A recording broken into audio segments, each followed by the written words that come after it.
O, dito pa lang. Ayan na, let's go, let's go. Hey guys, so we're here at Valderrama Antique and babalikan natin yung mga bahay kung saan nakatira kami dati, kung saan ang paghihirap ng buhay is real. Diba? Hindi yan, matibay yan. Let's go. Tayo lang. Let's go. Ayan. At amin na ngang binaybay ang daan patungo sa lugar kung saan dati kaming nakatira. Isang maliit na kubo lamang yun at wala pa kaming kuryente. That was more than 20 years ago. Imagine, gano'n nakatagal, ano? And ayan na nga. Dito kami talaga dati nakatira. Dito tayo dati nakatira kung saan tayo ay nangangangkong lamang at nagbubungkal ng lupa. Nagtatanim tayo ng mga talong, kamote at kung ano-ano pa. Saan yung bahay dati? Saan banda? Yan na yung sa akin. Pero yung dati?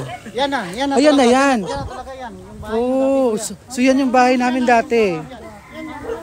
Yan. Pero of course, bago na. Dati maliit lang na kubo eh. Oh, dito kami nangangangkong-kangkungan to dati. Namiss talaga ako nung nakita ko yung dating lugar kung saan kami nangangangkong. Ngayon para na lang siyang kanal pero 20 years ago, ilog yan, sagana yan sa kangkong at malinaw na tubig. Naalala ko pa nga maraming bukal dati kung saan kami kumukuha ng tubig naming inumin. So dito kami nakatira dati guys, dyan kung saan nakatayo yung bahay na yun, pero maliit na kubo lang yung tinitirahan namin. Ayan, so maraming manukan. Ganun din, may mga manukan din kami dati. So ito kung saan nakatayo tong bahay na to, ito same area kung saan may baba yun dati. Oo, sa baba. At feel na feel kong mag-explain dyan only to find out na hindi pala yun yung bahay na tinutukoy. Nandun pala sa kabila. So mali pala, hindi pala doon. Dito pala yung exact location kung saan nakatayo yung maliit na kubo na tinitira namin dati. Kung saan napakasimple lang ng buhay. So dati, wala tong dike na to. As in, malawak yung ilog dyan sa kabila. So pag bumaba, talagang sabalutan kami from this area. So tayo ay kakain na. Okay, we have to eat. Pagdating nga namin, ito ng ulam na kahanda sa amin, pork adobo at saka yung gulay na tabyos. Kasi maraming taon na rin nang huli namin natikman ito. Hindi na napigilan, kinain na agad yung matagal niyang favorite niyang butong-butong ba? Oo. Kahit hindi pa kami kumakain, ito si Marcos, pinangunahan na yung pagkain ng butong-butong at iba pang matatamis na paborito namin kainin nung unang panahon. Inubos mo, Rek? We used to do it.